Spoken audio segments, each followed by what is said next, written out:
The Right Honorable Samia Gaffa Soleimani, the President of the Commonwealth Parliamentary Association, Africa Region, and the Speaker of the National Assembly of Malawi. The Honorable Refilwe Mtsweni Tsipane, the Chairperson of the National Council of Provinces in the Republic of South Africa. Honorable Morakane Musupye, the Speaker of the Gauteng Provincial Legislature. The Acting Premier, Ms. Faith Mazibuko, all speakers and presiding officers who are here today, and all members of Parliament who are participating in this platform, distinguished delegates, ladies and gentlemen, good afternoon. On behalf of the President of the Republic of South Africa, His Excellency President Cyril Ramaphosa, and the Deputy President of the Republic of South Africa, His Excellency Paul Mashatile, I join the Speaker of Gauteng and the Acting Premier in welcoming you to Gauteng and to the Republic of South Africa. We meet as custodians of democratic institutions and partners in Africa's developmental journey.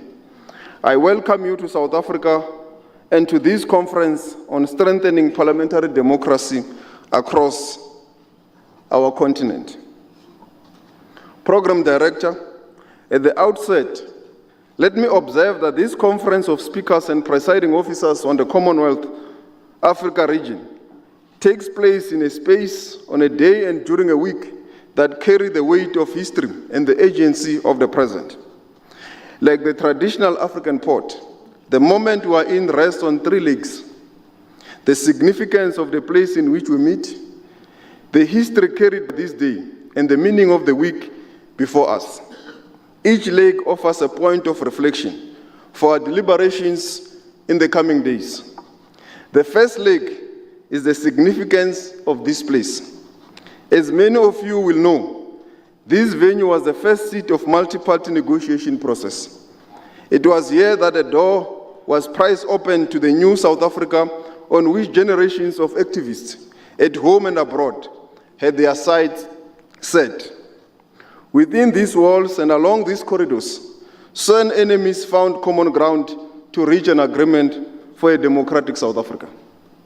That agreement laid the foundation for a constitution that is widely acclaimed for its affirmation of human dignity, democratic values, and social justice. This year we mark 30 years since the adoption of that constitution, the birth certificate of our young democracy. The second leg is the 50th anniversary of the 1976 Youth Uprising, an uprising that began in Soweto on this day and soon spread across the country. As we reflect on that chapter, one lesson stands out. The 1976 generation accords special importance to the independency of Angola and Mozambique as precursors to the uprisings here in Soweto in South Africa. Those victories shaped their consciousness and strengthened their conviction that just as Portuguese colonialism had been defeated, apartheid too could be brought to its knees. The story of Africa's contribution to our freedom struggle comes sharply into view through the 1976 generation. Across the continent, your countries became safe havens for young South Africans fleeing repression and determined to return home to a free South Africa. That contribution is not lost on us. Indeed, our final victory over apartheid would not have been possible without the unwavering solidarity of different generations of Africans on the continent and in the diaspora. The third of this proverbial African port is the significance of the days ahead. When the world marks World Refugee Day on the 20th of June 2026. Together, these three legs bring a pressing question into sharp focus. How does migration as one of the defining realities of the 21st century connect with the aspirations of the world's most youthful continent, which is our African continent? Let us consider the picture as it is today. More than 45 million Africans live outside their countries of birth. Over half, or around 25 million, resides in other African countries.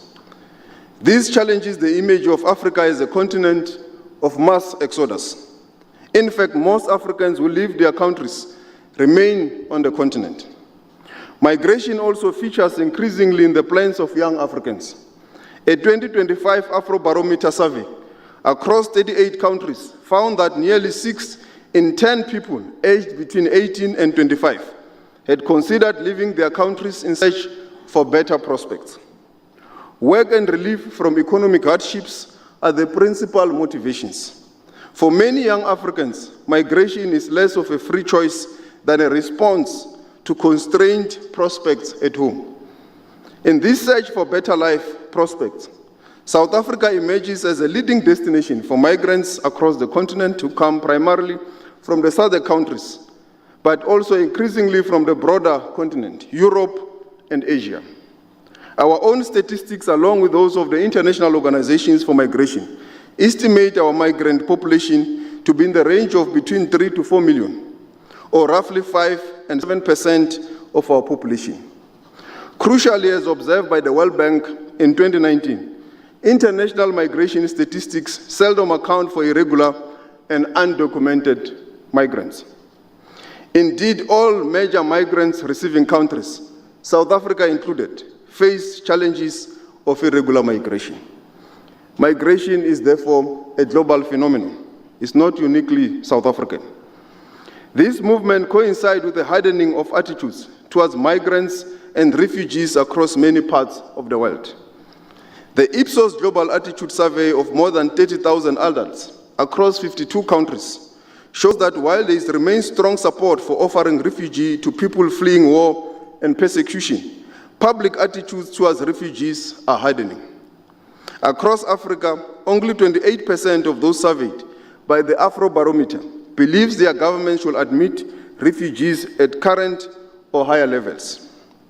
Closer to home, in South Africa, the Human Sciences Research Council reports that negative sentiments toward migrants as it is at its highest level in the early 2000s, with the sharpest rise amongst poorer and the working class communities since the COVID-19 pandemic.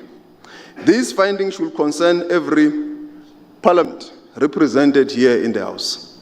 As you engage your executives, you should engage them on all the root causes related to migration, including in our own country.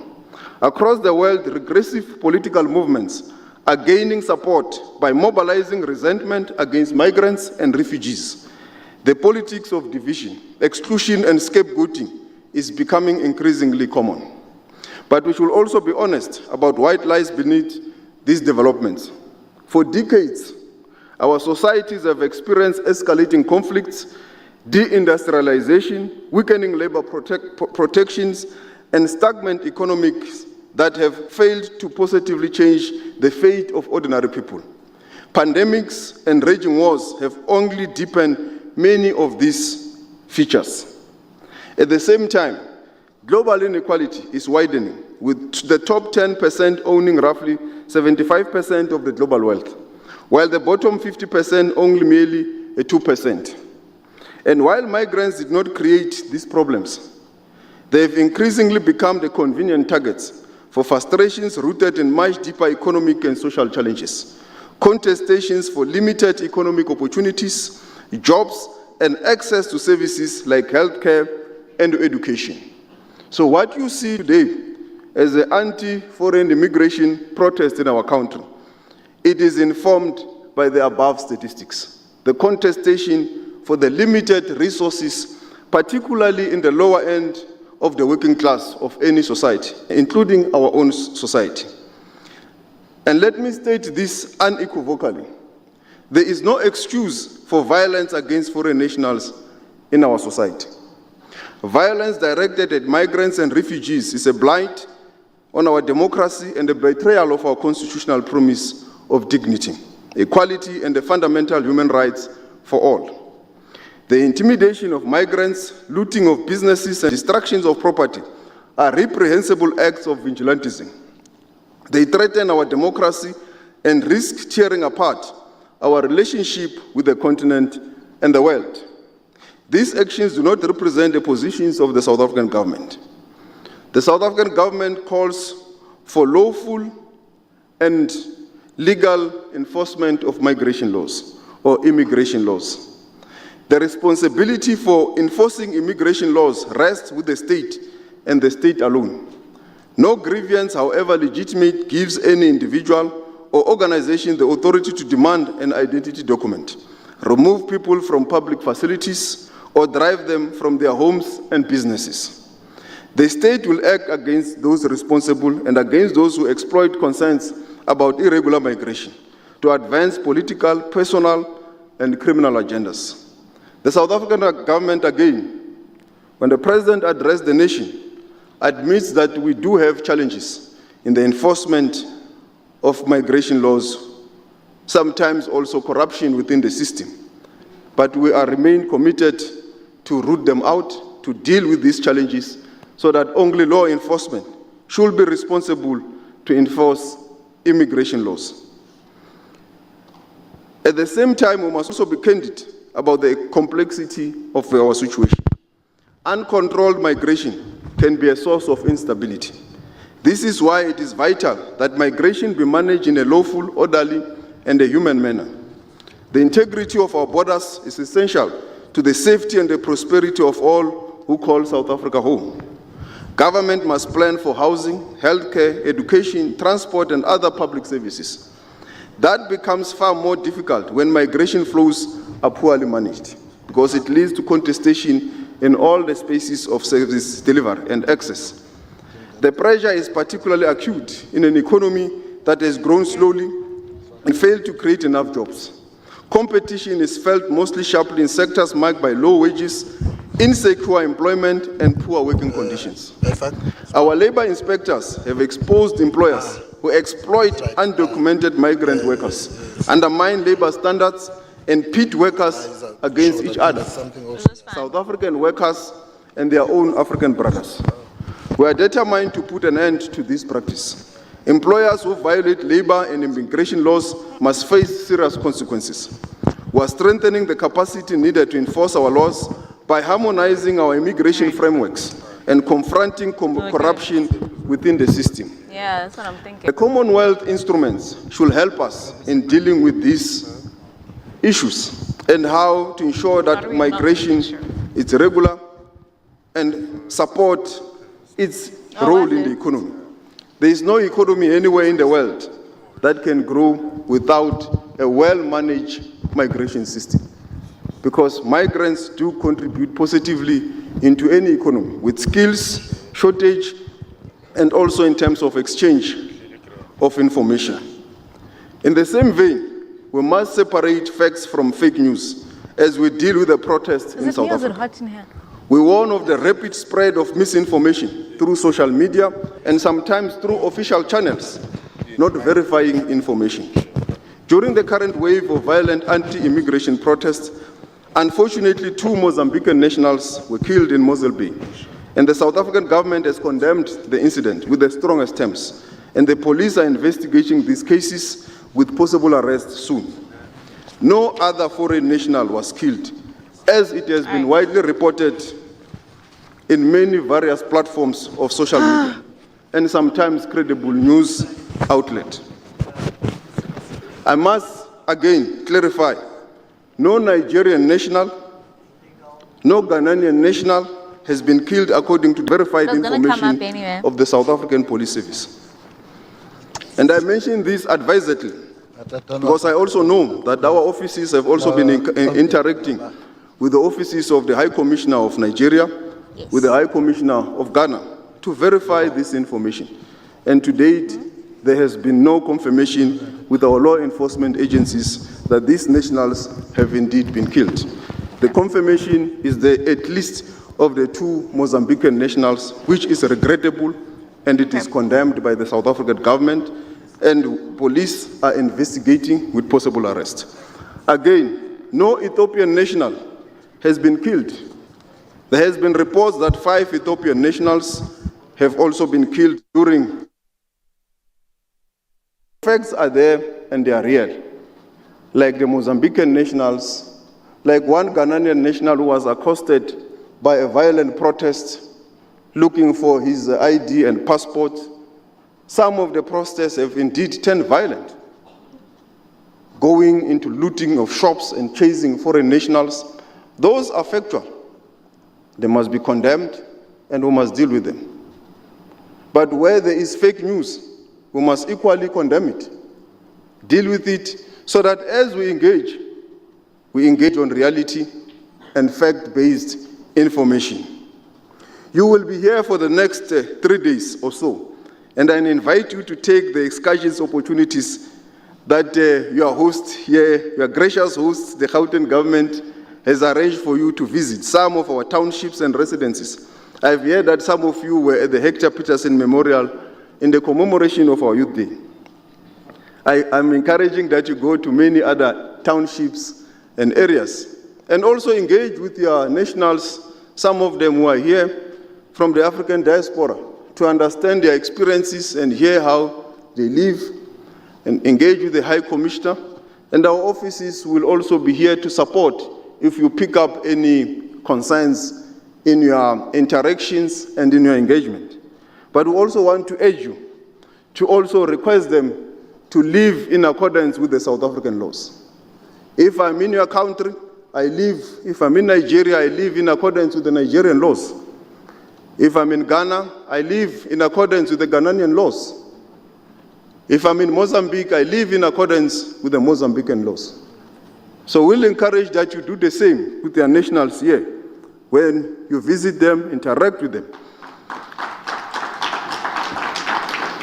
We have about 13,000 prisoners in our prisons from the African continent, and a similar number of awaiting trialists, which shows that they do participate in the violations of our laws.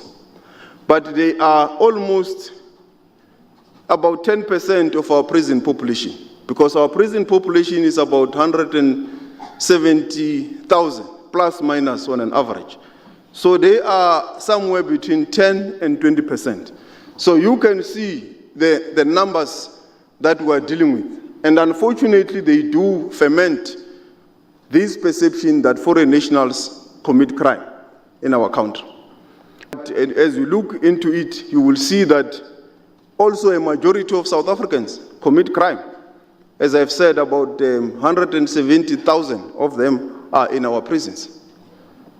So it does not matter where you come from. Crime, it's a crime. Whether you are a South African or a Mozambican national or anywhere, anyone is capable of committing a crime. And all of us need to deal with the challenges of crime. And it's not only foreign nationals also who are victims of crime. South Africans themselves are victims of crime. And it's something that the South African government is responding to and it is dealing with. We will need your support. Migration has always been part of South Africa's story and heritage. Our mines, farms, cities, and industries were built by generations of migrant workers from across Southern Africa and within South Africa itself. This is the reason why our young democracy approached migration with an unwavering humanitarian and pan-African commitment. We enshrined in the Constitution the rights of migrants, acceded to international convention protecting migrants and refugees, restored citizenship to people whom it was arbitrarily denied, and dismantled racist policies that had favored white migrants from neighboring countries and further afield. We also removed barriers that had dangerously separated South Africa from its neighbors. 3 decades later, we remain committed to that humanitarian and pan-African vision, an open society governed by law, anchored in human dignity, and attentive to legitimate needs of its people. But we are also aware that we cannot manage this challenge alone. We must work with our neighbors in the region and the broader continent to address the root causes driving the flow of movement into South Africa. That means ending conflict and persecution, building productive economies, creating jobs for young people, and deepening regional integration. And I also implore you as members of parliament, in your parliaments, to measure your own executives. How far are we going with regional integration? The Africa Free Trade Area and cross-border economic zones, because these zones and the Africa Free Trade Area will be a great opportunity for us to grow the African economy, to create jobs in all parts of the continent, for all of us to make a meaningful contribution to the future of our children. As you deliberate in the days ahead, may the symbolism of this place give you the courage to confront difficult questions, bridge differences, and find common ground as parliamentarians are called upon to do so. It will not just be a ladies' and a gentleman's discussion. It must be frank, honest, and robust.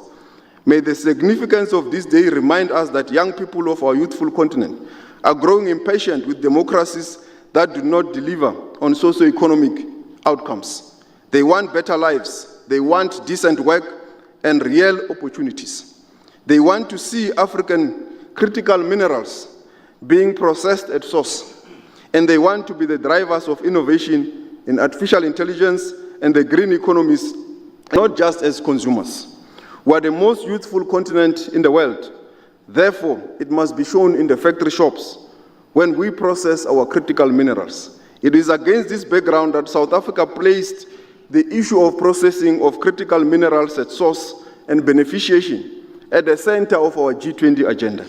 And it is an outcome that we want to see you help implement across the continent.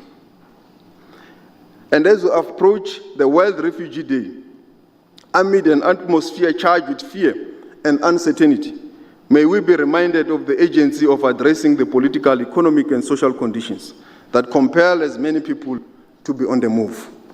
The African continent can rise and must rise through our actions by ensuring that the protocols that we have signed on Africa Free Trade Area, on migration, and many other protocols, including issues on critical minerals, becomes implemented and not just be issues that we talk about in summits and conferences. I wish you fruitful deliberations in the next 3 days. Thank you very much.